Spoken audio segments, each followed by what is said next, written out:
Hey everybody, it's GobletX and welcome back to some more Magic Arena. Today we're going to be playing a quick draft of Dominaria United, just checking out how the AI draft this format. So without further ado, let's hop into the draft. We've opened up a pretty bad rare here, the Thran Portal. In my opinion, this is basically worse than just taking one of the common dual lands. Those are just very nice in this format, having two basic land types on one card.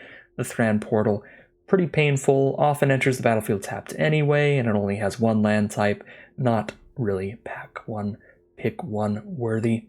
When we look at our uncommons, we've got some pretty solid stuff. We have Pilfer here, which is fine. It's about on par with a decent common though, so it's probably not pack one worthy. This card has played better in this format than it would in most because there's enough card draw and graveyard recursion that people will still have cards in their hand later in the game than most formats. There are a lot of formats that very quickly start turning into a top deck war where your opponent just has an empty hand, and if you top deck Pilfer, it's terrible. But this format, it does actually stay relevant a little longer throughout the game, which is nice. There's a Baird Argivian Recruiter here, which is a fun build around. If you have +1/+1 counters or enlist cards, those will trigger Baird's ability to get a 1/1 soldier every end step.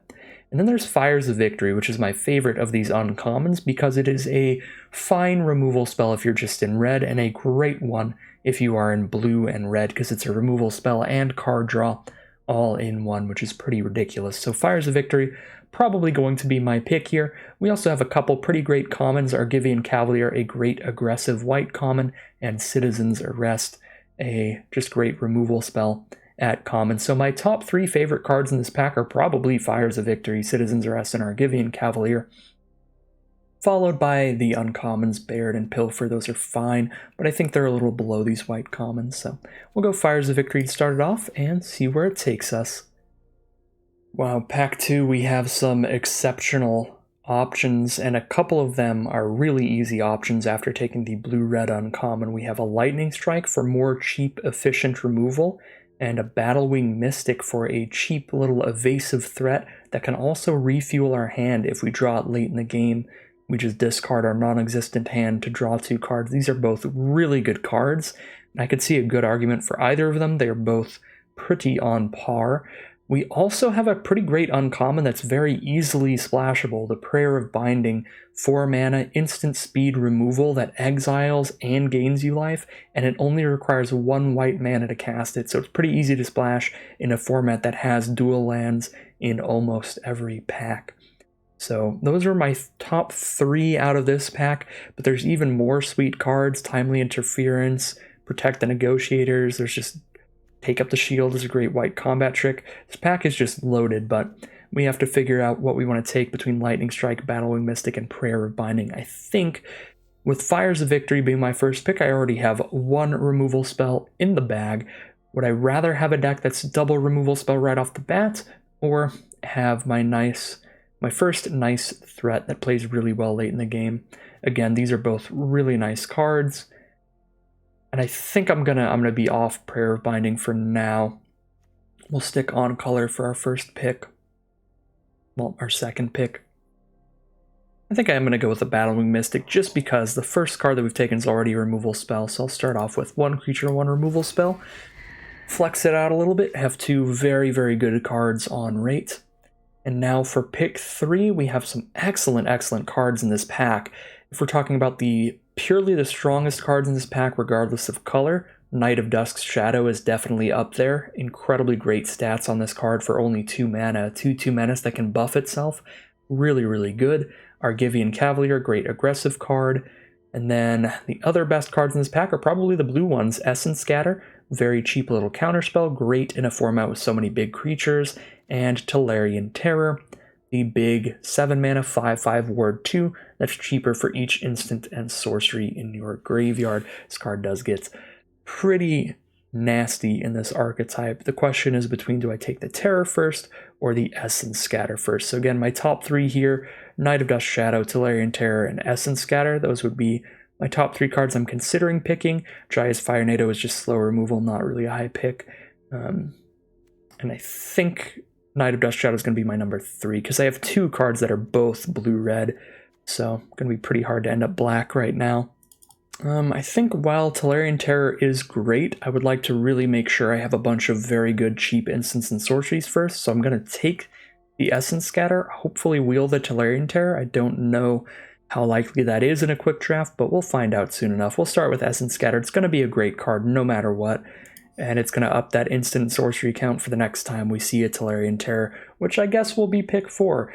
Top 3 strongest cards in this pack, or highest picks for me, would probably be definitely the Tolarian Terror, and then it would be some off-color stuff, maybe Take Up the Shield as just a very efficient combat trick, or maybe Yavimaya Sojourner. I like that card a lot in the domain strategies, but pretty easy between these 3 to take the card that's on color and makes a lot of sense with our other cards. Blue-red is going to cast a lot of cheap instants and sorceries, so come on in, Tolarian Terror. And we are looking really lucky here with how the bots are drafting in this pod, because blue-red looks wide open. We have a blue-red dual land, we have a Talus Lookout, we have a Frost Fist Strider, and we have a Shore Up. So my top 3 picks here, probably going to be Frost Fist Strider, Talus Lookout, and Molten Tributary. I do think Shore Up is good, but when I'm in blue and red, my cheap little instants and sorceries are a tiny bit replaceable, whereas these creatures are 2 of the best blue creatures, period. The Frost Fist Strider being hard to target with Ward 2 and locking something down when you play it. Huge tempo swing. And then the Talus Lookout here, being able to replace itself when it dies, is such a good deal with the best card out of your top 2. And I like to take dual lands pretty highly in this format, not just because this would fix my blue-red mana and make my mana nice and easy, but the more like even blue-red dual lands that we have, the easier it would be to splash a third color no matter what that color is, because then in order to have a 10-7 split, I don't necessarily need all 17 of my lands to be blue-red. I could have, 10 islands, 7 mountains for a 10-7 split, but if I have 1 Molten Tributary, all of a sudden, I can run 9 islands, 6 mountains, and 1 tributary, and then I have 1 land slot free while still having 10 blue sources and 7 red sources. So even on-color duels help you splash a third color, so they're pretty high picks. So Talus Lookout, Frost Fist Strider, Molten Tributary, the 3 options here. Take a look at our cards we've drafted so far. Again, we already have 1 nice big dork, 1 smaller flyer, and some good cheap interaction. Maybe I want to go for the more aggressive card. The Talus Lookout gets out early, it's evasive. Or do I want to go for the Strider? I think I'm not going to take Tributary this early, but it is pretty exciting still for the reasons I just said. Kind of want to take a Lookout over Frost Fist Strider. That might be a little weird, but I hope that my large creature slot can get filled up by a bunch of Tolarian Terrors in this archetype. And then I won't need a Frost Fist Strider in the middle. I'll take a Talus Lookout here. Get some nice evasive threats, and luckily for us, we'll live the dream here and just get past a Frost Fist Strider. So my top 3 out of this pack, definitely Impulse. This plays incredibly well with Essence Scatter, the Frost Fist Strider being a very efficient creature, and then for third, maybe Najal. I'm not a huge fan of it though. No haste. It's on the ground entirely, so it's pretty easy for this to get killed. The upside of this card, though, is that you do get to copy your next instant and sorcery, even if this dies the first time it attacks, because the trigger happens the moment it declares an attack. So no matter what, if it gets to declare an attack, you get to double an instant or sorcery, which is nice. But probably my number 3 behind Frost Fist Strider and Impulse. So again, looking at the makeup of our deck, if we want to really make Tolarian Terrors very good, as well as making our Fires of Victory and Essence Scatter better, Impulse is just such a great addition to this deck, because it's the kind of card, yet again, as I was saying, that lets me hold up my instant speed removal spell or my instant speed counter spell, and then if I end up not casting it, I still do something with my mana, so I stay mana efficient, I don't fall behind that game because I was holding up an Essence Scatter. So I really, really like the Impulse in this archetype. It also plays really well with Tolarian Terror, so I'm actually going to take it over the Frost Fist Strider. It's a great dork in blue, and it would fit in this deck. It would play well, but I'm going to go really hard on the instant sorcery theme here and just go wild with it. And we are going to get paid off for that. We're going to get a pick 7 Dominaria Terror now, which I'm going to slam into this deck. Because I've taken Instants and Sorcery so highly, I already have 3. I don't have to take this Shore Up just to make these Terrors better. But again, Shore Up is a good card. I'd like to get it later. Top 3 best cards in this pack are Dominaria Terror, Shore Up, and then for the best card off color, probably Zaro-Janin, but Mossbeard Ancient is great in green ramp decks. Zaro-Janin, though, can pretty easily get a counter on your whole board. Both of these green cards, pretty good, but not really an option for us. We're pretty committed at this point. Pick 8, we have a Phyrexian Espionage, which I am not unhappy about at all. Even if you don't have a way to kick this, Divination is perfectly playable in the format, just 3 mana, draw 2. Good value play, good card advantage play. Alright, here we have 2 cards that are just fine in the archetype. I really don't love running Academy Wall without other Defender synergies, but theoretically it can sit there blocking 3/1s and 4/4s all day, and then every now and then giving you a draw discard trigger, because you've got a lot of instant sorceries in your deck. But Thrill of Possibilities pretty on par with it, while being a card type that's a little more relevant in my opinion. Being an instant or sorcery, and the fact that this is an instant means it has pretty much every upside that Impulse has. So usually Thrill of Possibility, not the greatest card in any draft format, but in this specific archetype, just having an instant speed card draw spell, it's actually kind of nice. So we'll add it to the pile. It will get cut if we end up with like 3 or 4 impulses, but if we just have 1 impulse, 1 Thrill Possibility, I'll probably run both. The other thing that's kind of cool about it is we could discard like an expensive instant or sorcery, so that we get just 2 in our grave really quick for Dominaria Terror, so it can play well in this archetype, so I'll actually scoop it up here. This is actually going to be kind of a hard pick here. The best 3 cards in this pack are the top 3 over here. Timely Interference, Take Up the Shield, and Protect the Negotiators. I'm pretty sure I'm just going to take Timely Interference. This card plays really well in this archetype, because even if you just spend 1 mana to discard this card to draw a card, you're getting an instant or sorcery in your graveyard, and you're drawing your next card, so you're not down a card at all. It's basically just a free way to make Terror cheaper and cycle through your deck a little bit. And so the kicker effect of being able to make them block with something they didn't want to is kind of just the icing on the cake. You don't need this card to do all that much in this archetype for it to be good. Now the thing is, though, these other instants, they both need white mana, but they're both really powerful. Protect the Negotiators, being able to get a creature on the board and counter something is sweet. So I could definitely see the argument for the Protect the Negotiators. You take this now and then try to get those white duels as the draft progresses, but I'm going to stick to just a very basic, just blue-red spells deck here and take the Timely Interference. And now we're just going to be rare drafting. If you ever want to see how many cards you own in your collection, you could just hold down the Alt key if you are on PC. Checkmark means 4 out of 4.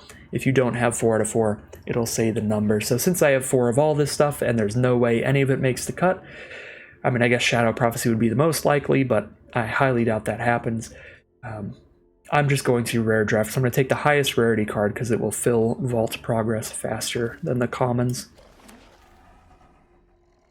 And now I'll take Up the Shield in case we do end up with a white splash. That card is a very good combat trick. Definitely feels like the bots do underdraft Take Up the Shield if we're going to see them this late. This is one of the highest performing white commons just because of how aggressive the color is. Just having a really powerful combat trick like this can really help your deck out. This swings games in your favor very quickly with a large amount of life gain if you're in a matchup where you're racing. If you're not racing, then it can make your creature big enough to kill the bigger blocker that your opponent put in front of it, which is good to clear the board and get more damage in.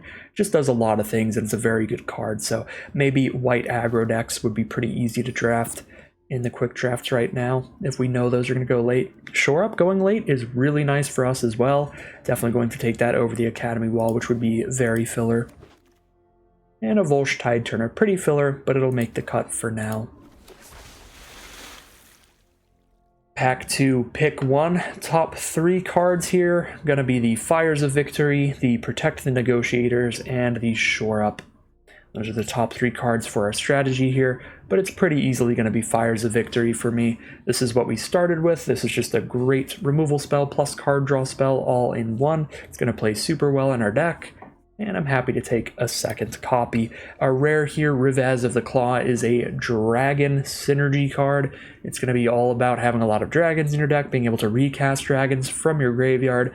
Not a lot of dragons in this format, so not a particularly particularly exciting card that's going to make us want to play black. If you're already in Rakdos, though, if you're already in black-red, a 3-mana 3/3 menace is a fine deal, but not a reason to consider going that direction. Pack 2, pick 2 here. My top 3 out of this pack are going to be Essence Scatter, Impulse, and Coalition Warbrute.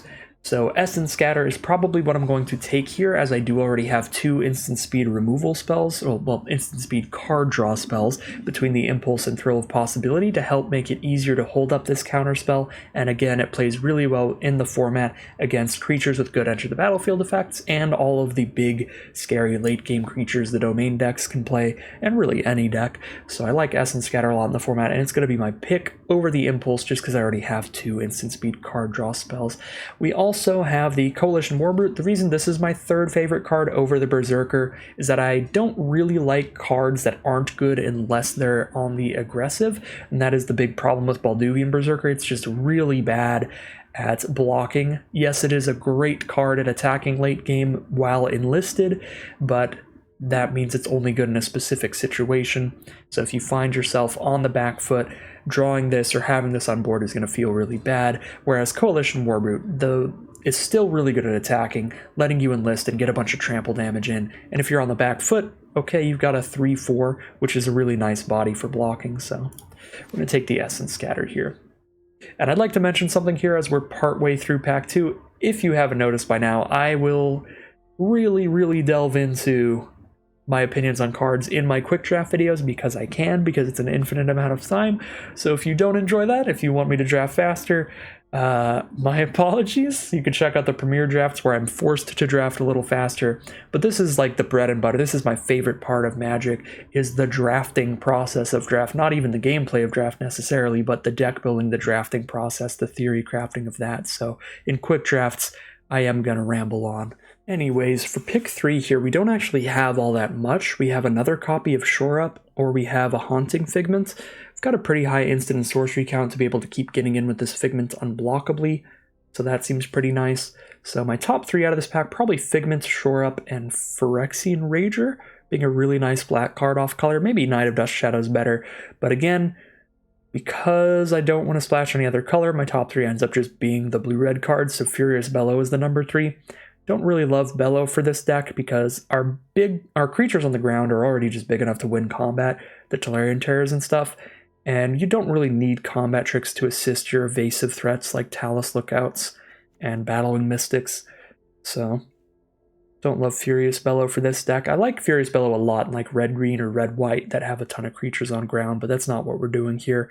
I think I'm going to take a Haunting Figment over a second Shore Up right now. I think we're doing pretty good on instants and sorceries right now. We already have a Timely Interference and a Shore Up, double Scatter, Impulse, double Fire's Victory, Thrill Possibility, Phyrexian Espionage. That's a lot of instant sorcery stuff. Haunting Figment might be a little awkward here because a lot of our cards are instants that we want to hold up during our opponent's deck, but still, getting some more creatures in here seems fine over a Shore Up. I guess Tangled Islet would probably be my actual number 3, just in case we open a sick green rare in pack 3 or something like that. But I don't think I'm taking it over Figment, because it's pretty unlikely that we'll need it. Soaring Drake, Volstide Turner, and Goblin Picker are the blue and red cards in this pack, and they are the top 3 picks for that reason. My number 1, though, is going to be Soaring Drake, just another good evasive threat, hard to block with that flying. We'll take that. Second best here is Goblin Picker, just a decent body on curve, 2-mana 2/2 that can also get you out of some mana flood late game, which is nice. I'm going to take the Soaring Drake here, though. Okay, Tolarian Geyser is really good in this archetype. Plays quite well with the Haunting Figment because it's an instant or sorcery that we actually want to play during our turn. It is a sorcery. And this is just so good against a lot of decks in this format, really. A lot of decks can get to the point where they want to just resolve a big 5/5. You know, decks with a Writhing Necromass, the giant 5/5 Death Touch, they're just going to tap out and slam that down. Domain decks are just going to tap out and slam down a Territorial Morrow, being able to just like counter their whole turn by bouncing a their one play with Tolarian Geyser always plays really well, and I really like it in this format. Espionage and Timely Interference would both also be awesome in this deck, as would Urtai's Scorn. We definitely have enough stuff to do at instant speed to play even more counter spells, so really good pack for us. Unfortunately, we can only take one card, so that one card is going to be Tolarian Geyser. Well, I said it was going to be pretty unlikely that I would end up wanting that green-blue duel, but then we got past to Tachiyova, Steward of Tides, pick 6, which doesn't feel like it should ever happen, but we are in a quick draft. We are drafting against AI, so, you know, things happen.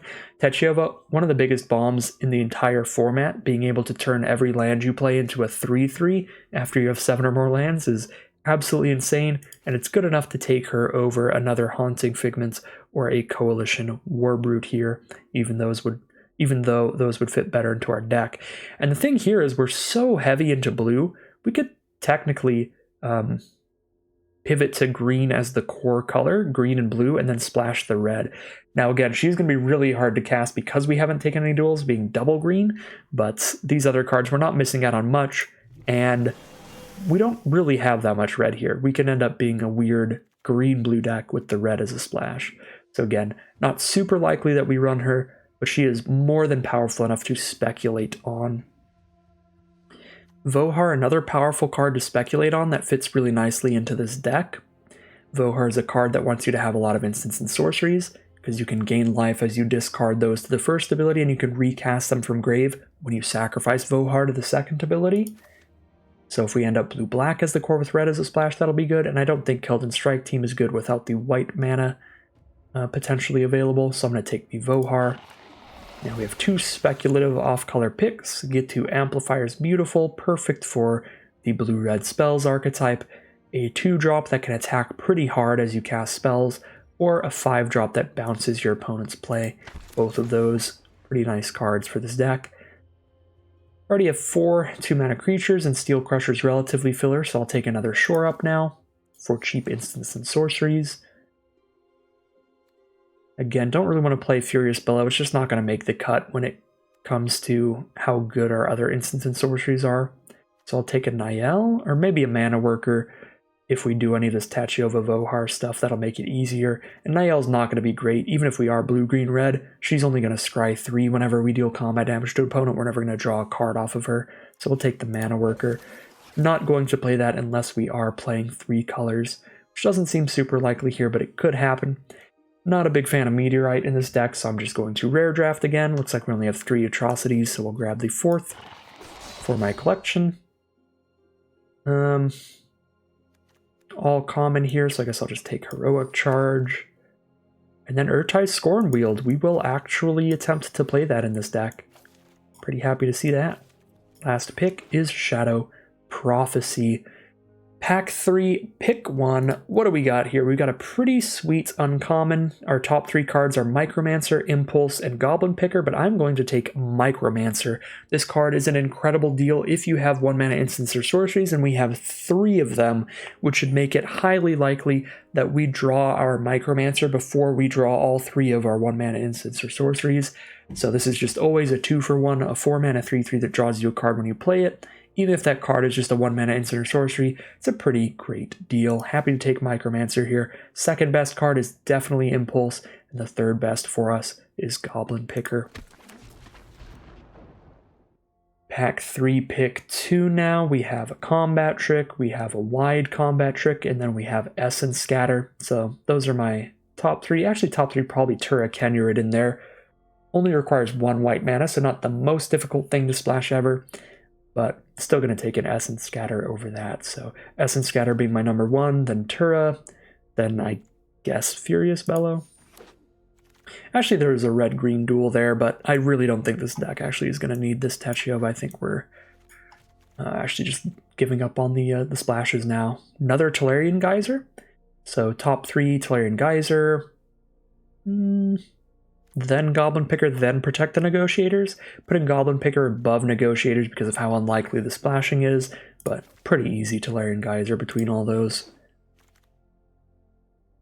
Another Phyrexian Espionage. Wow, Raph, we could have really been blue-white spells or blue-red spells. Blue is wide open, so blue-red or blue-white here, but I'll take the Phyrexian Espionage. Top 3 cards this pack, Phyrexian Espionage, Wrath, because it does work really well in our deck if we could somehow cast it. And then, I guess, Hammerhand, because it's technically on color, but it's really not good in this archetype. Another Essence Scatter number 4. I think I'll take Essence Scatter number 4 over Warbrute number 1, which is be all instants and sorceries all day. Academy Wall versus Protecting Negotiators. I'm not splashing white, so I will take an Academy Wall. Now we've got Djinn of the Fountain for a big late game finisher. That seems fine to me. Impede Momentum can be fine in this archetype as well, but I think we have more than enough straight up removal and counter spells to interact with opposing creatures that we don't want the temporary little tempo play. So I'll take the big old Djinn of the Fountain as an additional win condition. Ooh, Tolarian Geyser, Battlewing Mystic, and Idyllic Beachfront. So we need to take a look at the build of our deck right now, and I'm pretty sure what we want the most here is more high quality creatures. I can absolutely take this Tolarian Geyser, but look at the quality of our instants and sorceries here. It's already so high. Double Shore Up, Interference, Quadruple Scatter, Impulse, Double Fires of Victory, Thrill Possibility, Fires works as a 5-mana instant or sorcery. Yeah, double Espionage, double Geyser, and Scorn. Yeah, our instants and sorceries are already incredible. I think we just want to make sure our creatures can get a little better here. By taking this Battlewing Mystic, I get to cut this Tide Turner, which, yeah, technically it adds mana for instants or sorceries, but at that point it's basically just Druid of the Cowl, a 2-mana 1/3 that taps for a mana, which is not that exciting, not that crazy in this deck. Actually, I'd probably cut the Academy Wall. We have 27 cards right now, so yeah, definitely cut the wall immediately. And then the Tide Turner. Honestly, the Haunting Figment doesn't seem incredible in here. We can go a really low instant sorcery count, or really low creature count. I really like the instant speed card draw to go with the Essence Scatter. With all of the Essence Scatters, so maybe I cut 1 scatter here, go down to 3, and then we put a Mystic in, and we're at a 16 land deck right now. Probably fine. Wield the Impulse. Incredibly happy to see that. Probably just 1-for-1 swap this out for the Thrill of Possibility. I do think it's better than that, and it's filling the same role. And then we have a Furious Bellow that will not make the cut. An Academy Wall that will not make the cut. Mana Worker that won't make the cuts. Arid Benalia's Ruin as a rare draft. And last pick, Samite Herbalist, and this is the deck. We just kind of built it at the end there during the draft. Alright, well, here's a look at the completed deck. All I did was cut a single mountain so that we are at a 40-card deck here. And it looks pretty dang sweet. A really high instant and sorcery count, and all of these instants and sorceries are very high value as well. They're all pretty great cards. Double Espionage, double Geyser. I guess Urtai's Scorn probably our weakest instant or sorcery. We could cut that with triple scatter. Or maybe I could cut 1 scatter. But I'd probably just put a 17th land back in, or a Haunting Figment. Which doesn't seem necessary. I think I just like it as it is. We've got just a lot of great stuff here. We just want to resolve one little cheap evasive threat and then just interact with everything my opponent plays. Tempo them out with a bunch of Tolarian Geysers and stuff. Late game we have these Tolarian Terrors. They're actually not that late game with the amount of cheap instants and sorceries we have. We could cast these pretty early as big win conditions. Our latest game win condition though, this big old Djinn of the Fountain Flyer, so really fun looking blue-red tempo deck. Really happy with how that draft went, and we'll see how it does as we head into the gameplay. Alright, opponent is on the play here. We're on a mono blue hand, but we have 3 lands, which is enough to cast everything in the hand. And we've got our own threats throughout this game. Opponent is on Domain, probably. Yep. Idyllic Beachfront into Forest into Floriferous Vine Wall. Not a lot of turn 3 plays that are massively important for the Domain deck in terms of creatures. Although they did just pull out a Forest, it might just be green, white, blue. But I think I am going to drop Battling Mystic. And then next turn I'm free to hold up a counter spell because I've got nothing else to do. If they resolve something that really needs to be countered, we can Geyser it on turn 5. or whenever we have 5 lands, to put it back in their hand and then counter it with Essence Scatter.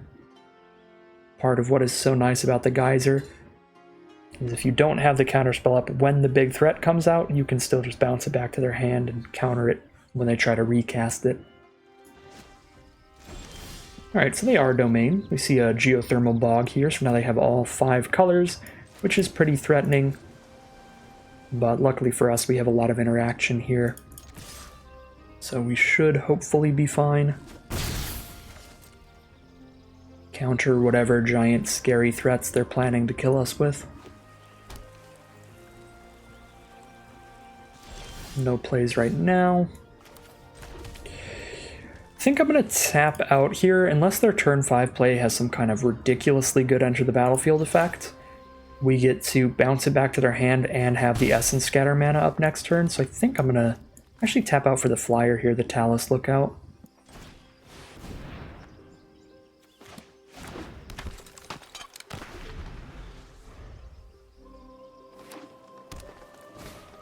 Mirror's Outer. That has a good enter the battlefield effect, but I'm not that worried about taking 5 to the face here, because we can still outrace that, especially if we just scatter it next turn and they don't get to play anything. And we have another Tolarian Geyser. Feels like we can't lose with another Geyser, but I might be a little bold to say. I might have jinxed myself saying that. But yeah, our opponent is dead in 3 attacks. Our opponent's actually dead in 2 attacks, because whenever we're 1 damage from lethal, we can Micromancer for the Shore Up to deal that additional 1 damage. But for now, we're just going to hit them for 5 again, scorn their play for next turn. And that should be good. Hit for 5 on board, scorn whatever they tap out for the next turn, and then we untap, play Micromancer, play our trick, and hit for 6. That is the game plan. Oof, Battling Mystic kind of changes that plan. Now we just attack for 5, play a Mystic, and then hold up Urtai Scorn still. And we don't even need to play Micromancer next turn to have lethal on board.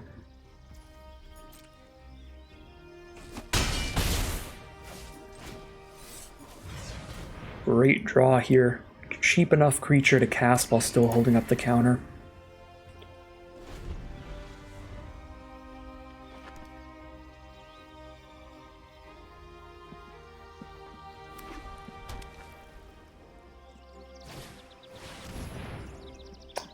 That's a funny card, so I kind of want to let it resolve, but I'm going to counter it just to make sure it's 100% that we win. So what that card was going to do was flip a random creature out of their deck and see if that would be enough. So they were exiling their creature, so then they reveal cards from the top of their deck until they hit another creature, and then they just put that creature onto the battlefield. And for me, I would flip cards till I hit another land and then put that on the battlefield. So they were hoping to get some kind of reach or flying creature there, so we'll just guarantee that we win by just countering that. Would have been funny to let it resolve, but we're going to play it safe there. Just get the guaranteed lethal. 1-0. Here we are now in game 2. I am going to keep this hand. We have the Impulse on turn 2 to pull out a land if we don't draw one naturally. And then we've got Espionage on 3. We've got an Urtai Scorn. If we draw a land naturally, I get to just hold that up while holding up Impulse. We hit a land, but we need another blue source. So I'm just going to Impulse immediately. Valduvian Berserker. Right. I could Fires of Victory that instead of impulsing this turn, but then I'm doing that without drawing a card. Likely going to have to deal with that eventually anyway. That seems fine to me. I've got plenty of other card draw with Espionage to get my value. Come on, island. Not an island. Okay, so now probably Espionage, and then we Geyser the Geyser the next big play if we need to counter it. Urborg Repossession. Okay. Berserker's back. Alright. We've got the double blue now, so we're just going to straight pass. If they don't resolve any other threats, this is doing 1 damage to me each turn, which is Not a big deal right now. That is a big threat. I'll counter that. Draw for turn. I do not have a counter spell to hold up.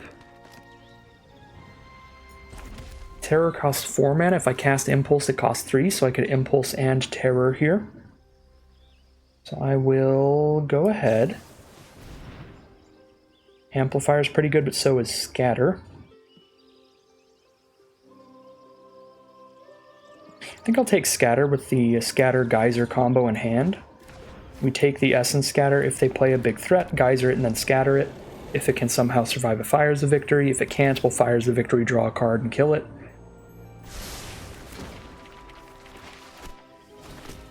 Elder Dragon War. Well, that is pretty bad against Tolarian Geyser, which is excellent for us. I'll just draw a card and counter the Elder Dragon War, basically. Still holding up an Essence Scatter afterward. Feels good. Oops, I accidentally told it I wanted to kick it, but I didn't. Feels good. Now we've kind of just got things on lock, unless our opponent has a very powerful non-creature spell. Because if the creature is big enough that it survives fires, we counter it. If it's not, we kill it with fires.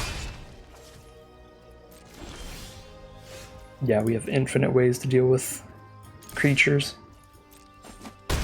And we very much outrace the opponent on board. Probably should have played Soaring Drake here. I probably am not going to need to kick a Fires of Victory, but that's why I didn't. I wanted to have 5 mana up so I could play a kicked Fires of Victory if I want. I guess worst case scenario, I just do that in the end step.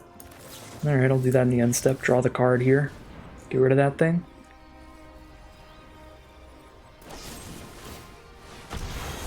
Okay, they're going to extinguish the light, our thingamabob, so our shore-ups don't come into play here. That's fine. Still got a firm lock on this game. We have way more cards than our opponents. Multiple counter spells. We really only need... Even if I just had a 1-1 on the board, I'd feel pretty confident I can close this game out. Talus Lookout. Unfortunately, double blue. Others can scoop them up. They see the blue-red deck with a full grip. Not playing land for turns. They know I don't have extra lands in hand, because nobody's going to sit there holding lands in hand when they have a 7-card hand. So they're like, well, too far behind, we'll just scoop them up and move on. It's going to be 2-0 now for the blue-red spells deck. Here we are now, game 3. Pretty great start. We've got the Battlewing Mystics, and we've got the instant speed interaction.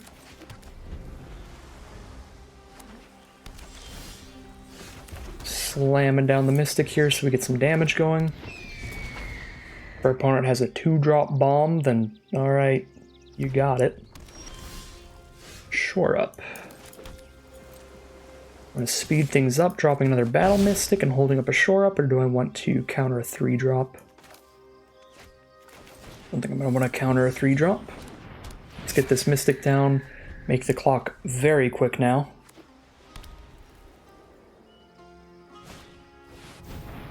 3-1 Keldon Strike Team. That is very fine by me. We can outrace that. They did not even attack. They did not want to trade. Just going to hold all this mana up. Not casting Impulse in the main phase, because then I don't have the mana to cast Scatter and Shore Up if I need to cast both. Looks like I just need to cast Scatter.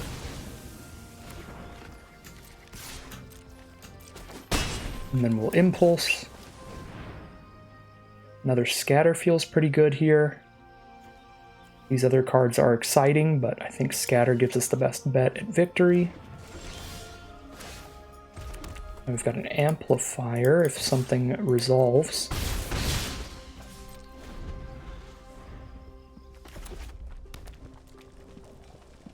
Or if they just like tap out for a 5-drop creature or something, instead of scattering it, we can just put it back in their hand.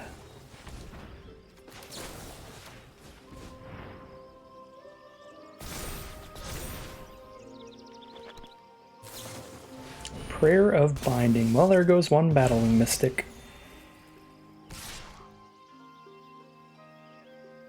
I think theoretically they're winning the race now.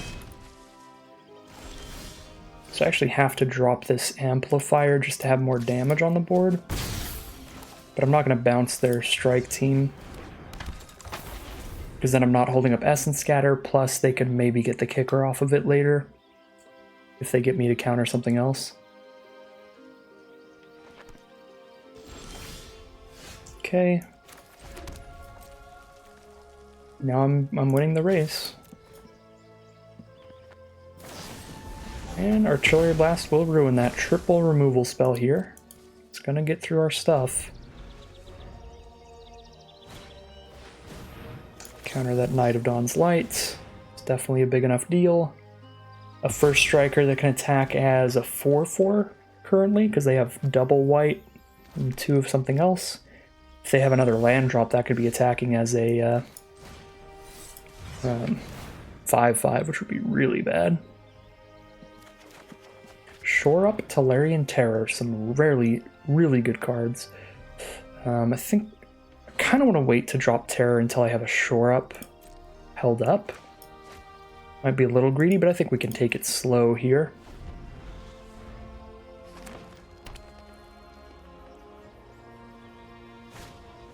Linebreaker Baloth, okay. Tolarian Terror deals with that. They can enlist though, and then the Terror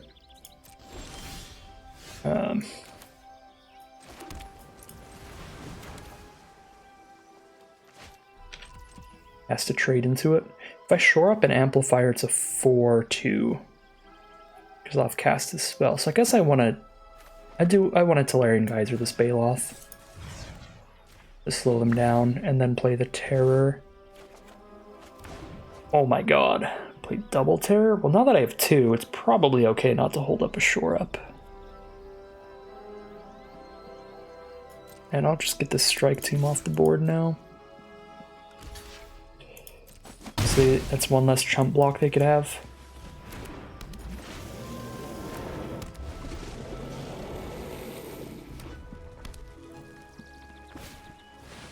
Alright, Linebreaker Baloth. They only have 2 mana up, so they can't possibly target these terrors. It's not going to be a 0 mana removal spell, since the ward costs 2.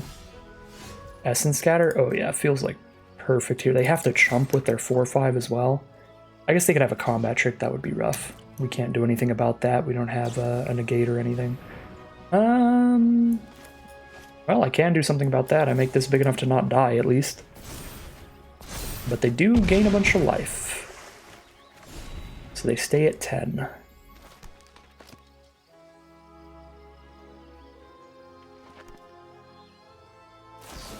Well, they drew into the removal here, so goodbye. Tolarian Terror. And we can't break through a 5/6, but they also can't really attack us, so we are in a top deck war.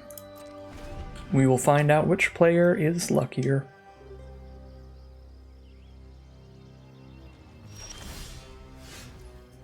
Not looking great so far.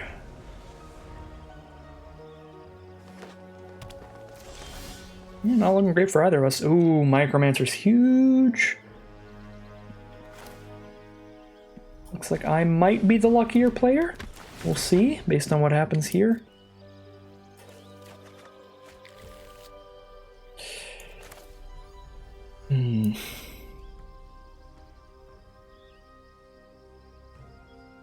That doesn't actually let me get in still. Because it still has 6 toughness. But that was still a good draw. That was definitely a good draw. Just I already used both my shore ups. If I had a shore up left, that would have been a great draw.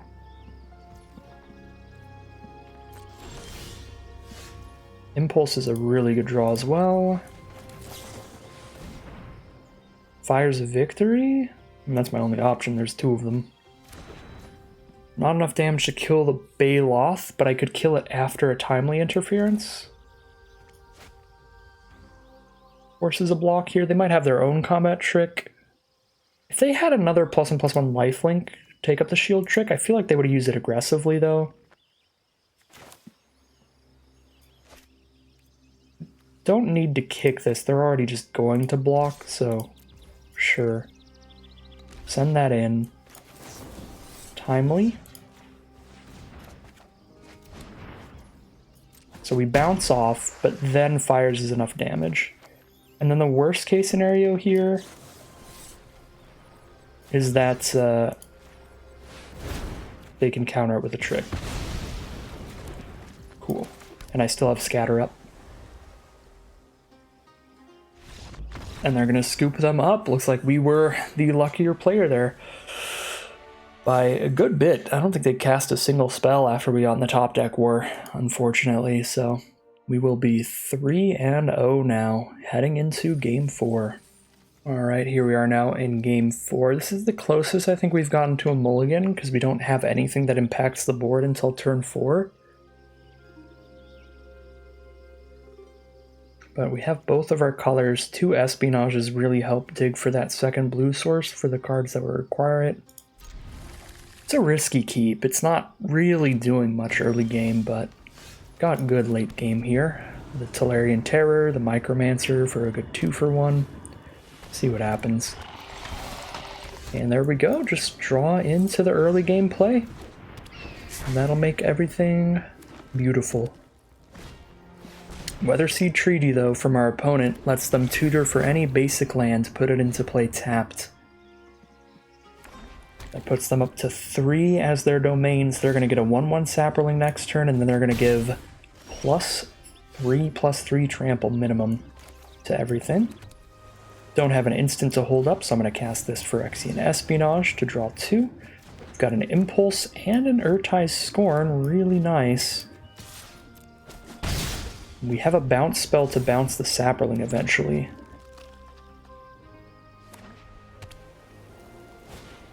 Llanowar Stalker? Uh-oh. Opponent's going really aggro if they're playing the 1-mana 1/1. Really aggro. Might be able to outrace this. This hand was pretty slow keep. We did end up drawing a 2-drop, but still, our 3-mana play being something that doesn't impact the board in any way does slow us down quite a bit as well. Another factor of how slow the hand is. Yeah, we're taking a lot of damage next turn. This is going to be painful. I'm going to have to just trade things off. I wish this Urtai's Scorn was an Essence Scatter instead of Urtai's Scorn, because then I could play the Amplifier or the Battlewing Mystic and still hold it up. I feel like I need to play a blocker here.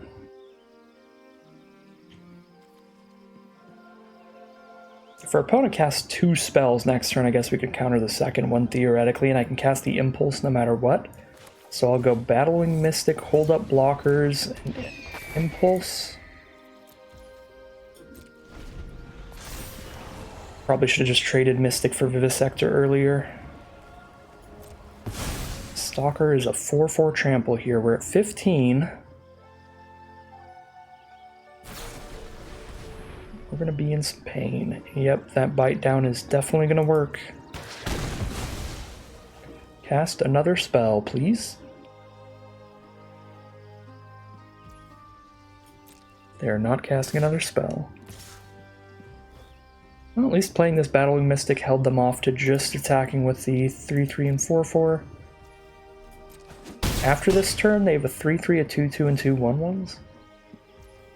But I am at 8. They did not cast a second spell. That's brutal. Alright, we'll just Impulse then.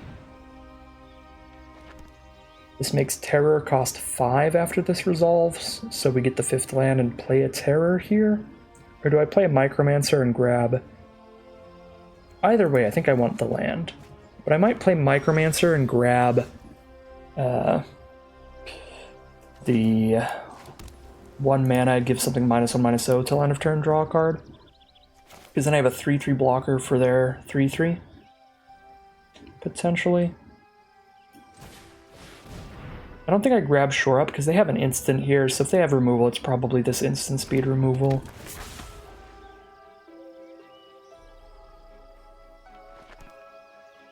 And even if Micromancer dies, the -1/-0 spell will help take less damage, just a tiny bit less. Although they are letting this resolve, so if I take Shore Up, it's now too late. Because it's put in my hand the second it's revealed. Alright, I'll actually take a Shore Up. It's just straight up too late now. For them to use their removal if they had it. And then now if they draw into it, they can't use it. I just can't use this shore up defensively to try to make my Micromancer a 4-4, or then they can still use their instant speed removal. Scout the Wilderness, alright, that's rough. 2 more 1/1s for my opponent. Going wide is going to be a good way for them to find lethal here around all this stuff. Luckily that means no attacks for them though, because they're tapped out. I guess they could attack with both 3/3s, because I can only block 1 without a creature dying. It still feels like no attacks. It's an all attack. Oh, right, because they can just go wide and try to win that way. Alright, so we kill... I mean, I definitely shore up to kill the 3/3. And then I guess I block the 2/1, take 4 here. Or block the 2/2 and take 4, I mean.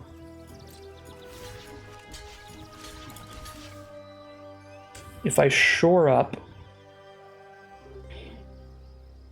No, I have at least a 3/3 blocker. Tolarian Terror now only costs 4 mana. I could cast Geyser and Terror next turn if I hit a land, which is going to kill a token and give me a 5/5 blocker. Might be safer to block Llanowar Stalker. Blocking Stalker stops 3 damage this turn and 1 damage next turn, which adds up to 4. Blocking Root Weaver stops 2 damage this turn and 2 damage next turn, which adds up to 4. So I'm stopping 4 damage either way. And if I block Stalker and they... then if they play another creature next turn, I'm stopping 5 damage instead of 4 damage. They only need to play 1 creature next turn for that to have added up to 5 damage between 2 turns, so it's actually just stopping more damage this way.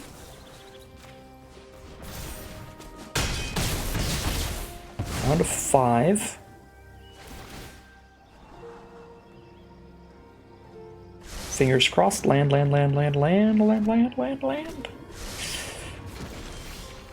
Perfect. Now I can Geyser and Terror.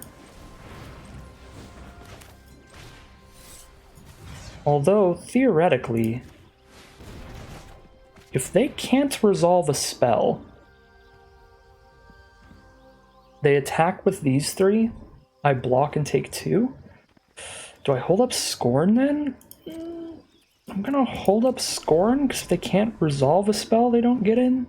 If they cast 2 spells here, though, it's gonna be bad. They only have 2 cards in hand, though. Eerie Soul Tender. Actually just fine.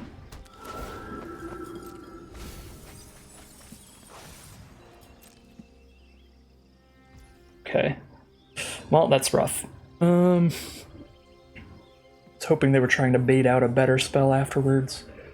So we probably have to make this Terror cheaper by casting Timely right now. So I know I can get the Terror on the board and hold up Scorn. Although I guess I can already do that. But if I can make Terror 1 mana, if I can hit a land, I can go Espionage, Terror, Scorn. Terror costs 2 mana, then also if I hit a land I could go Amplifier Terror, hold up Scorn. Yeah, I think we just draw a card. Shore Up is the draw. If I play Shore Up, then Terror costs 1. Dang it, maybe I should have played Shore Up. Well, now I can hold up Scatter, though. I can play Terror, Amplifier, and hold up Scatter. Don't get the bounce, though.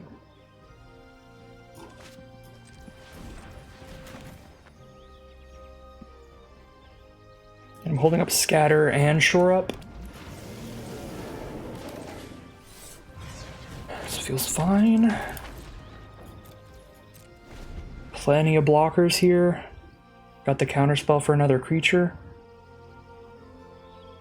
Got the counterspell for a removal spell.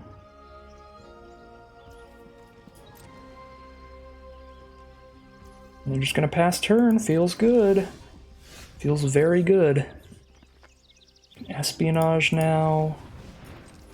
Still holding up counter spells.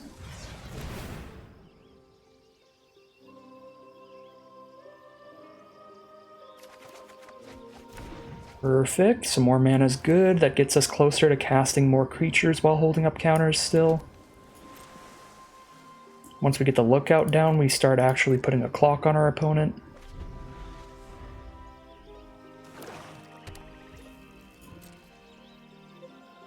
Perfect. Stabilizing really well, just casting a bunch of draw spells while my opponent's just drawing off the top.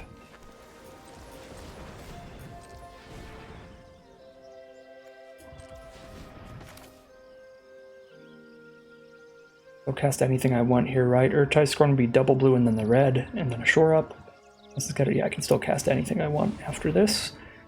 And then looks like I might have a burn spell that I'm holding up.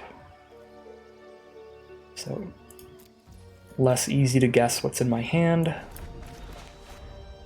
than if I just held up quad blue. They would just be like, oh, no red spells in hand.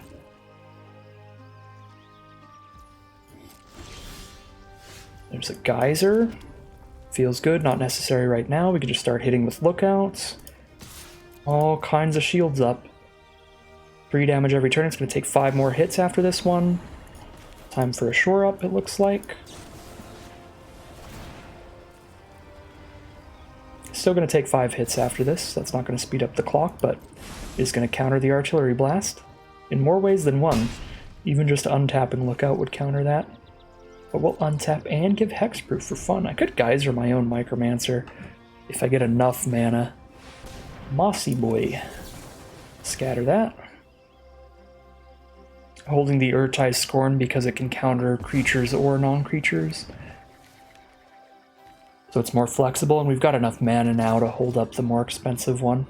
Soul Tender is a problem. That is going to give them back the card from grave, but not much I can do about that. And they will just get back their Mossbeard Ancient later. We'll just counter the Ancient when it happens. Now that they're down to just 3 attackers, I think we can actually attack with Terror as well now to speed up the clock.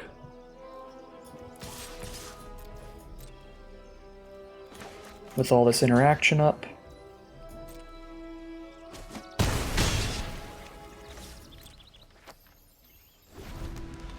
Our opponent is down to 11 now. They are probably going to use this Eerie Soul Tender's ability in their graveyard to bring the Mossbeard Ancient back to their hand, but they don't have enough mana to immediately cast it because that would cost 12, so they're going to need to wait another turn to cast it.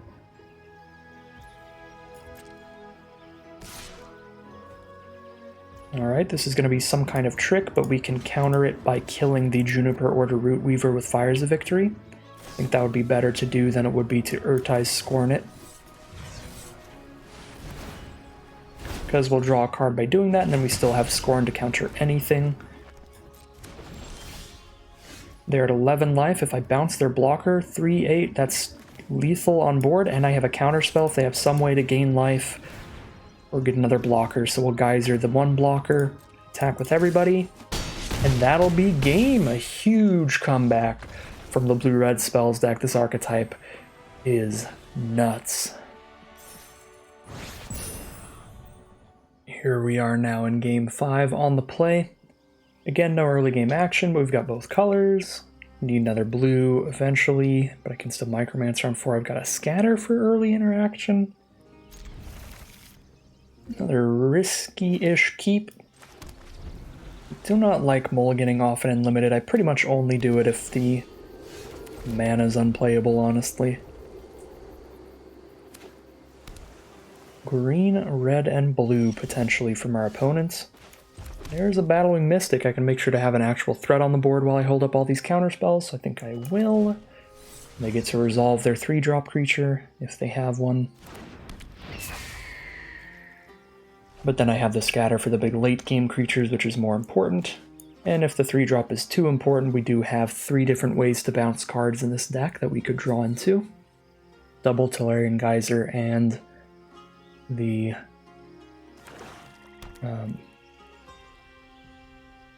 Amplifier. Opponent is potentially 4 colors here, red, green, blue, and black on board. No play on turn 3. Quite tempted to just slam down a Micromancer, but I'm getting more scared of what they kept if there were no plays. I mean, to be fair, I wouldn't have played anything by turn 3 either if I didn't draw into the Mystic. Yeah, I'm just going to hold this up. If I don't end up Essence Scattering something, I'll just draw a card off Timely Interference. Okay, I cannot counter that. They're going to get extra land here, which is very threatening. We're going to have 5 mana up next turn. Hopefully they just tap out for the 5 mana 10/10. The Morrow. It's Sprouting Goblin. That's a very good deal. Have some other land and everything. I am so tempted to counter that. Also gets them out of any flood later. I'm gonna counter that. Feels bad because now I'm not gonna have a counter up unless I draw another blue source. But that's a pretty nice 2-for-1 at minimum, and even more if they draw into, or even more if they start sacrificing lands later in the game. Artillery Blast, the Battlewing Mystic. Sure. So I can't hold up a counterspell here. I could threaten to hold up a counterspell and then cast Impulse. I don't think that's worth it. Unfortunately, my opponent is just going to get to know that my shields are down for the turn. Hopefully that doesn't matter too much, and if it does, hopefully we can draw into the bounce spells. Miria's Outrider. Alright, it matters a little bit. Matters a little teensy tiny bit. I can kill that with a Timely Interference Shore Up play.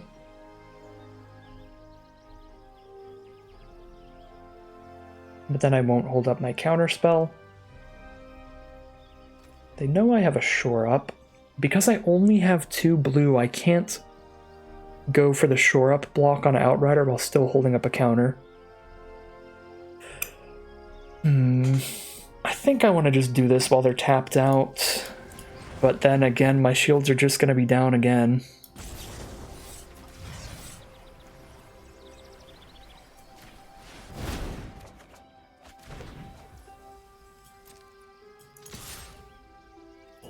I shouldn't have played a land yet if I was going to kick that interference, because I could have played another blue source for the turn.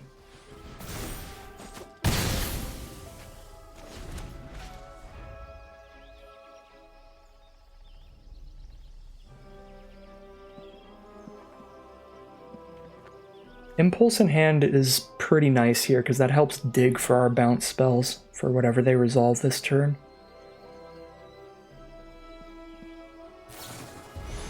Ooh, Shadow Prophecy. Dig for another play? That's super fine by me. They are going to have multiple cards off the top of their deck, the best cards out of the top 5, which is threatening in the future, but that's a problem for future me, and future me has the mana to cast Urtai's Scorn.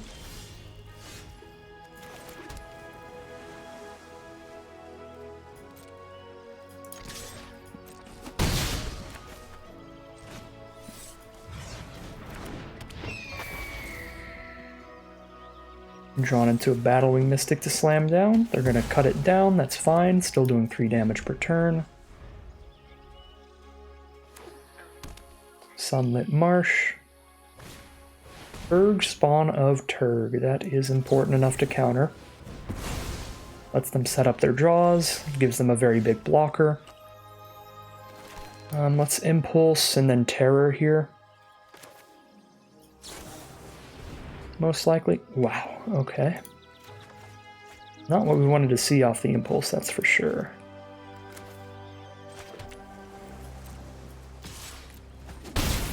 One mana off from Terror and Lookout, unfortunately. I feel like Lookout's better, because this domain deck got a lot of removal. If they shoot something, at least I draw a card off of this one. And because they're a domain deck, they could have a really big creature on ground. Yeah, like Bortuk Bone Rattle. That was a really unfortunate Impulse. If we just hit like an Essence Scatter or something, we would have been in an incredible spot, or Tolarian Geyser would have still been fine. But the fact that we didn't have any interaction for that because Impulse just hit 4 lands is brutal.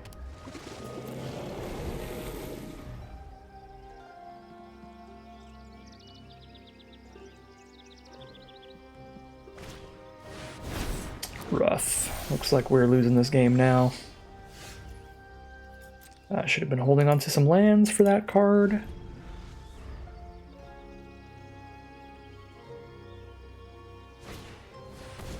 We are definitely losing this game now.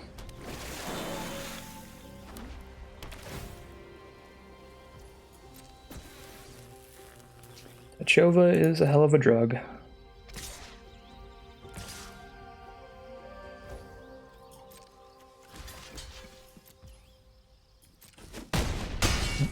Vortuk and Techova, both of those incredible bombs for the domain decks. Both single-handedly pretty unstoppable.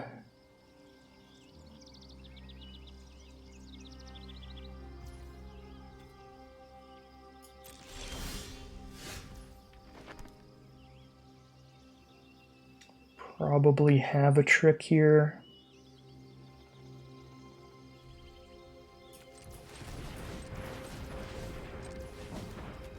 Well, if they have a trick here, I'm dead.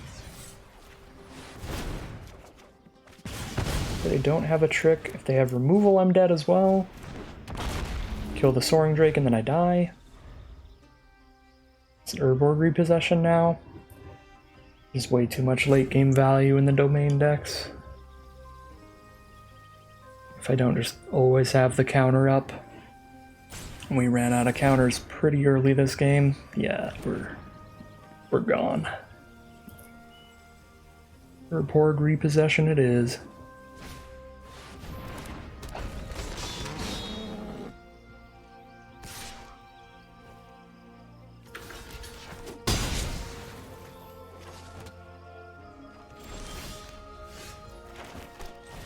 Need to draw into an out for the Acolytes.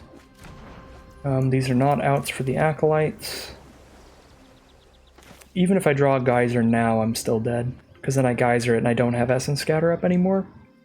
And they can Warbrute as a 7/4 trample. I can block 5, take 2, and then I block the other. I guess I technically live 1 turn if I hit Geyser now. Shore Up does not save us. That is 4-1 now.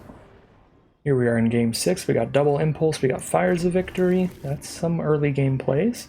We're not putting anything on the board initially, but because of Impulse, we can sort of tutor out whatever kind of card we need. We get to dig a little bit deep into our deck for them. Got a Tolarian Geyser now, which is definitely great. Opponent is aggro. There's a Baird. I'm just gonna blow that up. I'm not gonna get any value here. I'm just gonna get that away. That card is more than scary enough to just stop. Ooh, and now I have an Urtai's Scorn to hold up. Let's go. Charismatic Vanguard. You know what? I'm just going to focus on slowing this opponent down as much as possible because of the colors they're in, since they're Boros here. I could hit a 2-mana creature here. I did hit a 2-mana creature, but I don't know if I want to play it immediately. I probably do. With my hand looking the way it is. Yeah. We want to put some threat on the board so we can actually start hitting my opponent while I keep them in check. Griffin Protector, cool. Sick Geyser targets.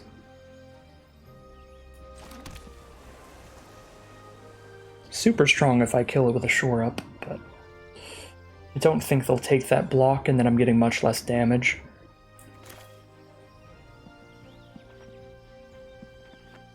I think I'd Geyser first and see if I hit a Scatter to hold up instead of casting Impulse. If I don't, then I just cast Impulse here, I think. Now I have a Scatter, but it's too late. Still a good card. Still will take it here. I can cast a Drake and hold up a Scatter.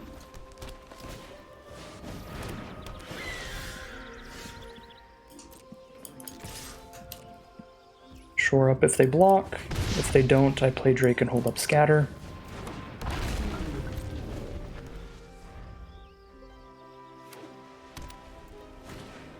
Mesa Cavalier, sure, that'll get scattered.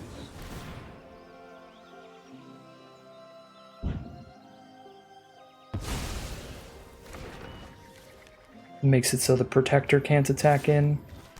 Unless they have a combat trick. They want to use a combat trick to kill Drake. If they do, is that good for me? That's fine. If it's the +1/+1 lifelink indestructible, that's kind of annoying, but then they have 1 card left, so let's see what it is. We'll test them on that. It is. So now they don't have any card. Well, they have 1 card left.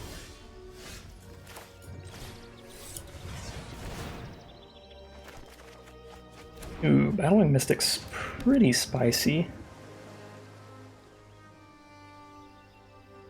The kick.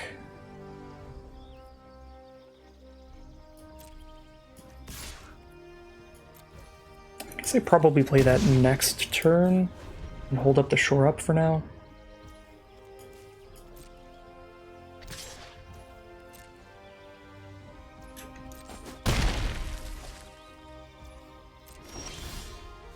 One mana Tolarian Terror, okay. Attack with Amplifier, shore up, drop Terror, Battling Mystic to draw 2. Maybe we can draw removal on Amplifier by casting shore up. They'll be like, ooh, the 2-for-1. But I'm only casting shore up because I'm going to discard it anyway. So I don't mind if I get 2-for-1. Okay, they don't have instant speed. They probably would have used instant speed removal there if they had it. Now here's Terror. Now here's Mystic kicked.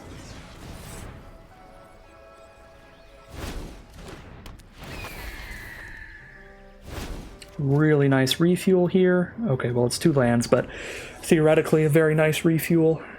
At least we dig through these lands so that we don't draw them next turn.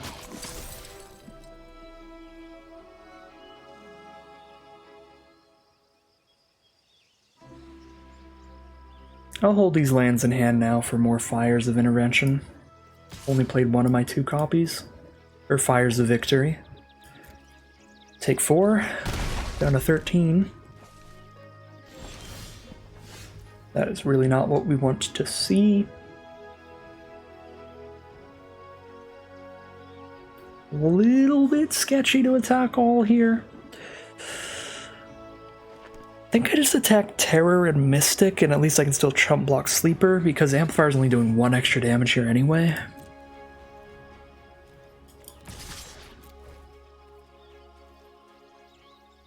Uh-oh, +3/+0, first strike. Heroic Charge, okay. That's not terrible for me. They had the 2-for-1 themselves, and they're down to 1 card in hand. I am only minorly winning this race, though, so we're kind of in a top deck war. I've been drawing more cards than my opponent, but they're all lands we're not getting there. Well, opponent stopped trying to race, so I'm assuming they didn't draw much right now, which is definitely nice for us. I'll play one of these. Well, if I hit Fires of Intervention, I need 4 cards in hand to kill the Protector. Fires of Victory. Fires of Victory, not Fires of... I swear to God, I'm not trying to do that. I'm not trying to mess up the name every time. Well, that's a good draw. Now we have a threat we can actually attack with.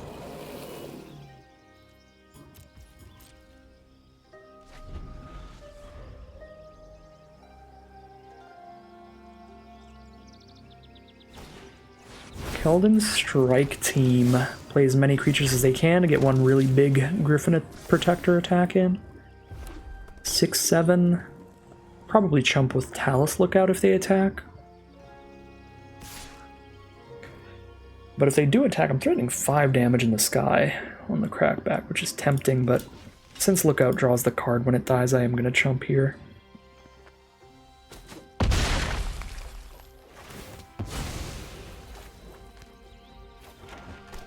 Timely Interference and Micromancer. We've already played 1 Shore Up. So Micromancer pulls out a Shore Up from our deck. Or we just take Timely. Well, Micromancer is a 2-for-1 still, so I guess Timely is 2, but less so. I'm going to top deck my second Shore Up. Nope, we hit an Essence Scatter. It's pretty fine.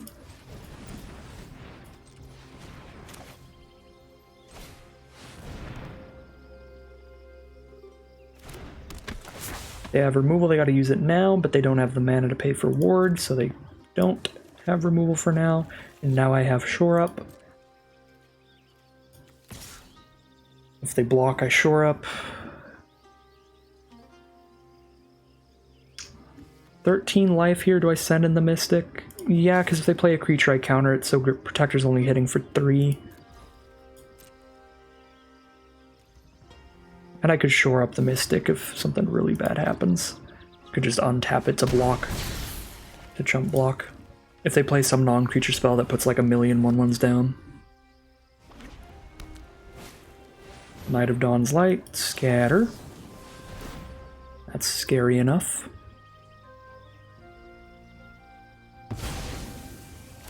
At this point in the game, that's a potential 4 pumps, potential 6/6 first strike every combat. Take that 3 Griffin Protector damage. Down to 10. Another Essence Scatter. We'll play a land now. Any way to hit for lethal here if I attack with everybody? Block, block, 1, 2. Block, block, 1, 2, 3, 4, 5, 6. Or they go block, block, 1, 2, 3, 4, 5, 6. If my opponent doesn't have interaction, I do attack for lethal here. And then they crack back for 7. Yeah, if they have interaction, then they crack back for 7, which doesn't kill us.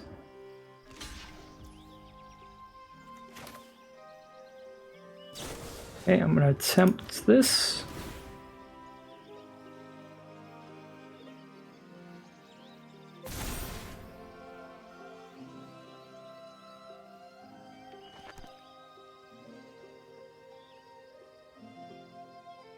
Again, if they have interaction, I don't die. It's rough. That was the perfect interaction because they gain life off of it. But yeah, I don't die, and then I'm still in the lead here. And that gave us the chance of just immediate lethal. Battling Mystic is a good draw. I'm sad about having to discard an Essence Scatter, but almost definitely worth it here. We probably slam it down right now in case I hit the Fires of Victory, which would win us the game. It would live up to its name. Yep, shoot the strike team, attack all. Currently attack all, we hit them for 2. If I attack all after killing strike team, it's lethal.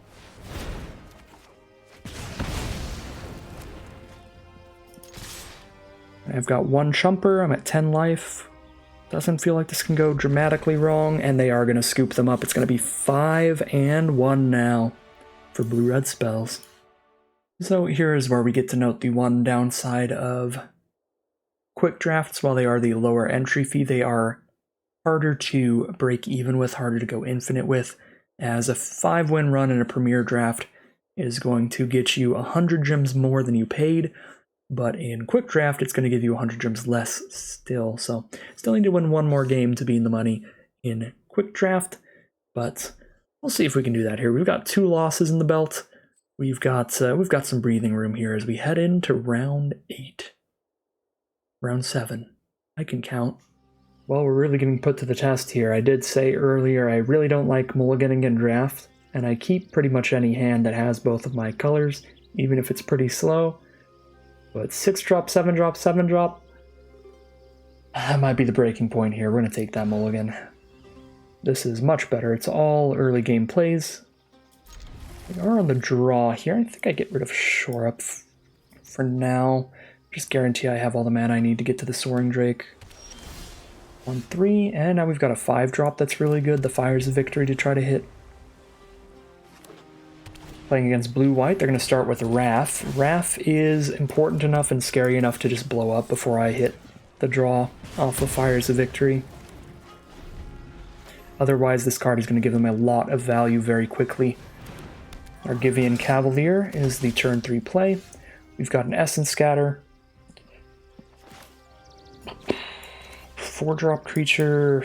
I kind of think I need to play my own blockers still at this point.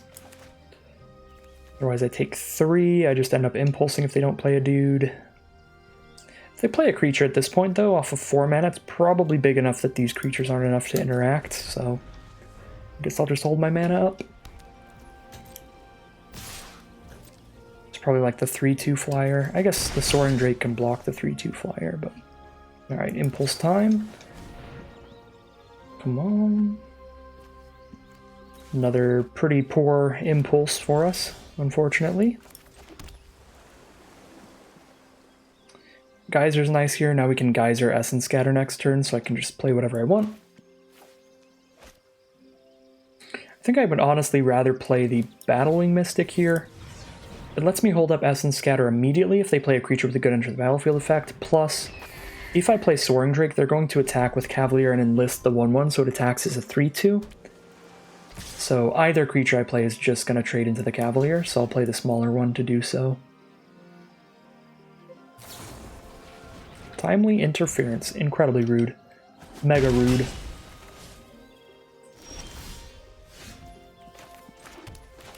Well, here's the Soaring Drake.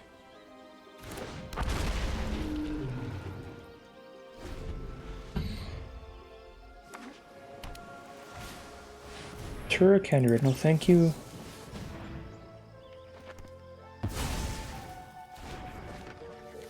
And they've got the 1 mana for Shore Up here.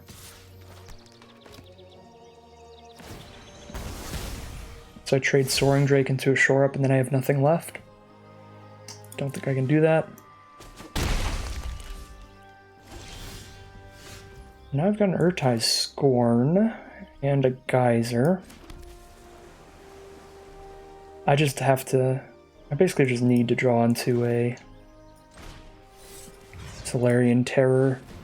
So let's cycle this. They could Shore Up their Soldier, I guess. It might not be Shore Up. If they didn't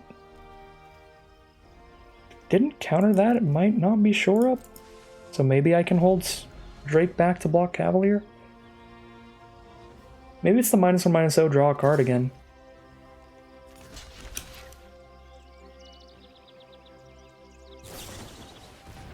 Feels exceptionally weird they didn't Shore Up to save their 1/1 and counter my card draw.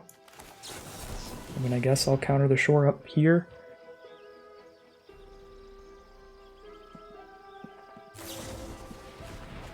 Alright, Timely, so they keep Cavalier. Oh, maybe it was Timely and they drew into the Shore Up. And now they've drawn into the Scorn as well. Brutal.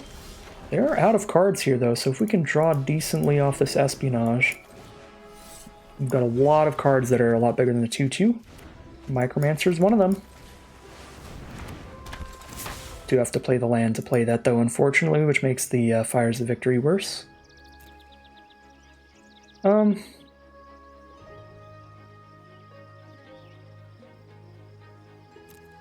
Timely Interference does feel very good here. If they don't play another creature, so I'm going to go for that.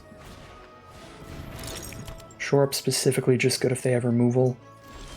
Okay, yeah, this is going to feel excellent. If they don't have anything else in hand, they've only got 1 card. Timely Interference to kill the Cavalier and draw a card.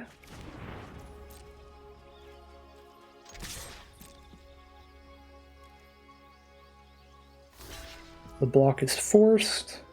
Feels good, and now we are all set to stabilize.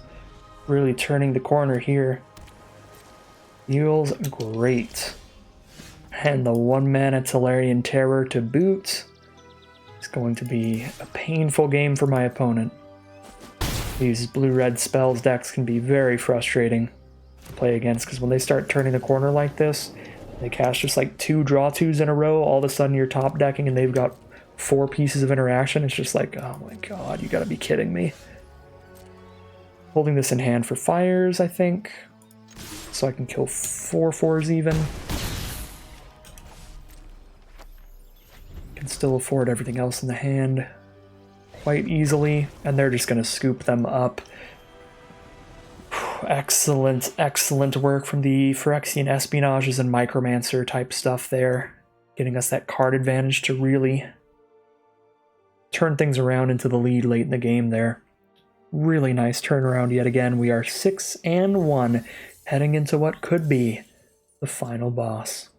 Here we are in potentially the final game, and a pretty excellent start. Impulse and Essence Scatter to hold up on 2, Espionage to draw us some more cards, get us in that card advantage lead that we've seen be so important in all these other games.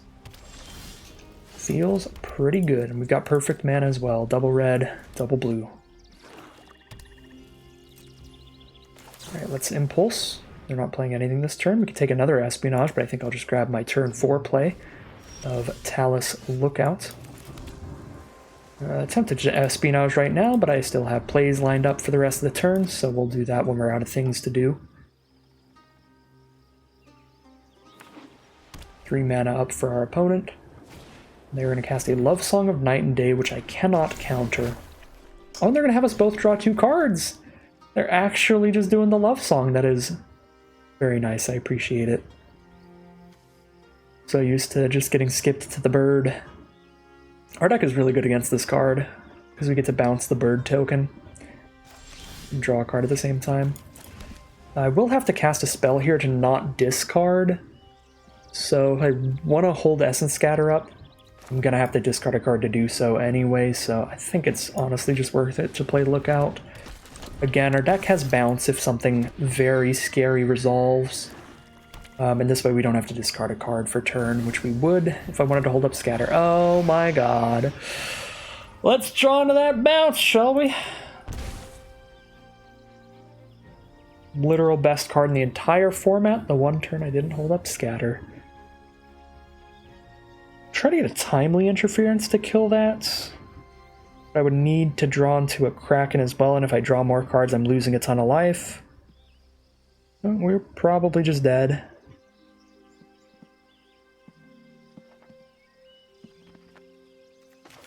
Let's lose some life.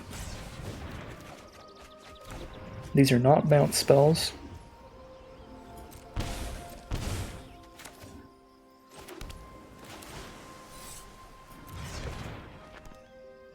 Discard a card here if I hold up Scatter. I mean, they've already resolved Shieldred. How much worse can it get?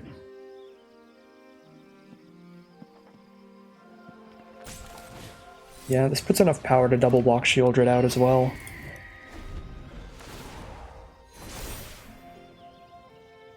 Oh no, it doesn't, because they get the counter on Shieldred. It's a 5/6. Shieldred just thick.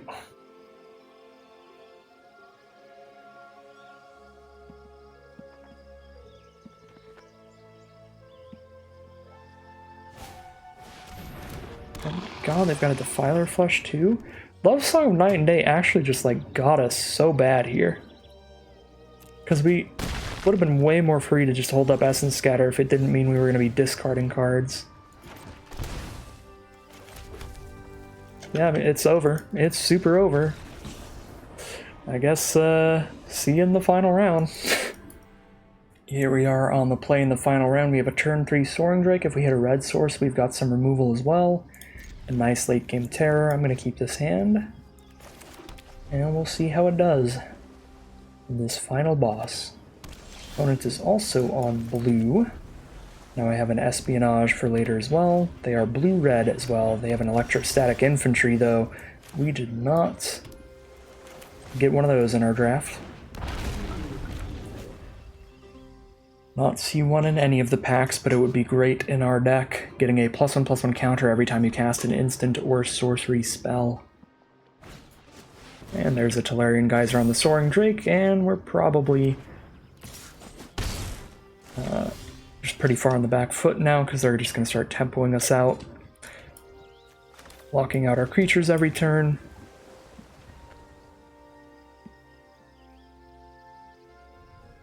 If I replay this, I'm not going to want to block, because if they cast any instant or sorcery, they'll just win the combat anyway. I think I want to Phyrexian Espionage here. I probably should have done that before I played a land, because I'd like to hit the red source badly.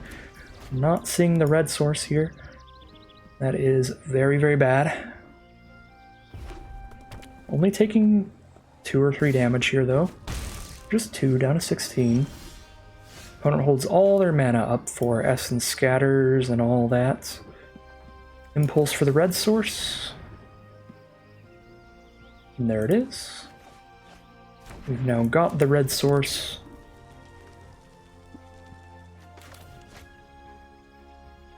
They could have Shore Up and all kinds of other stuff as well up here. I'd rather save fires for hopefully they're tapped out at some point. Could try Tolarian Geyser. See if that pulls out a Shore Up from our opponent. And then there's another instant or sorcery in our grave for terror. I could go for Drake, but then they scatter and they have a 3/4. Only take 3 damage though. Might not be terrible.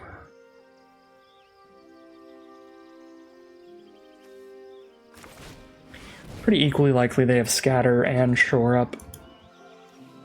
Both would be very bad. Oh, Protect the Negotiators. Basically just Scatter, that's fine.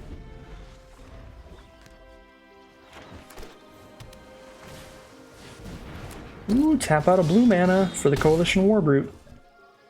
It's a big, scary creature, but now I know I can kill infantry.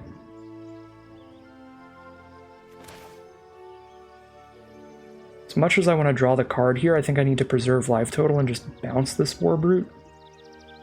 Or play my Terror. Got plenty of 2-for-1s in hand. Geyser and Micromancer both drawing another card. I think I actually Fires the Victory and cast the Terror to preserve life total.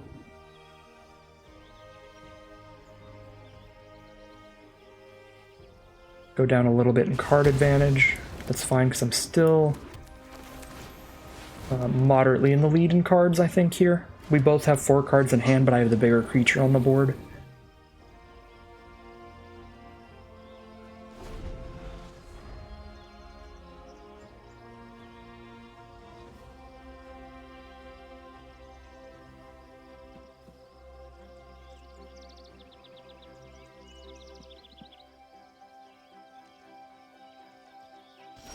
Alright, pass through.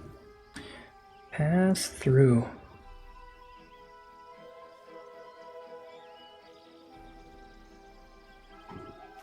Do I just attack with Terror here, holding up Fires of Victory and Shore Up if something happens? And I can Geyser post-combat? If they don't block? I think so. Got tricks here.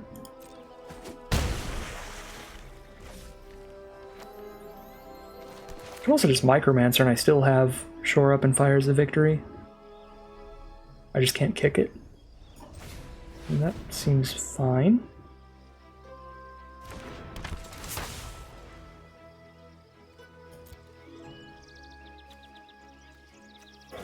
Take a Timely Interference and then maybe they don't play around the Shore Up.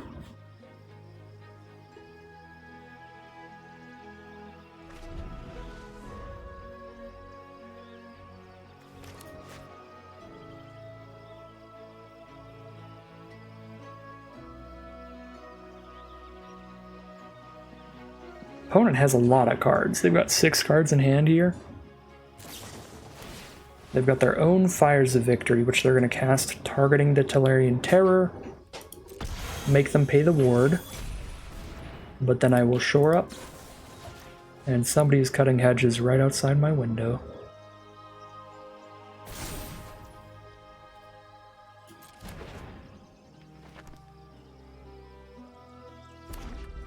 Alright, another mountain. They've got double red up.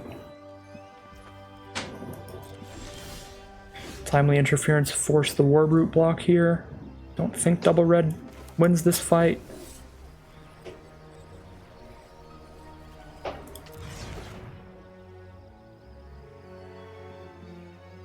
I guess it could block Micromancer if I attack both. Could just kick a Fires of Victory, that feels a little safer. Definitely no double red cards that can save the Warbrute from dying to this. Gonna be 4 damage, because I draw a card and then shoot. Perfect. And Tellurian Terror is the literal, actual perfect draw. Exactly enough mana to cast that and have another gigantic Ward Serpent on the board. Yeah, everything I could think of at instant speed in red there would be like +2, -2, +3, +0 first strike. These are things that could win the combat if I tried to just attack in with Terror there. But they couldn't stop the burn spell, so I decided to go for the burn spell there to just kill that and get in with everybody. And yeah, then the perfect draw, and our opponent scoops them up, so it is going to be 7-2 for today's draft. A very nice quick draft of Dominaria United. We played as many games of Magic as you possibly can. We played all 9, a 7-2 run here. So we got full value in terms of time spent playing and in terms of rewards, gems, and packs out of the event. Feels pretty good. Had a really nice, really fun blue-red tempo deck there. And that was a pretty sweet draft. Well, that is going to end today's video. Hopefully the buzzing in the background isn't too loud for you all. But I would just like to, as always, thank you very much for watching. If you want to see some more videos like this, make sure to like, comment, and subscribe to let the YouTube algorithm know to send you some more of these videos in your recommended feeds. But as always, thank you once again for watching, and I will see you all soon for some more Magic Arena.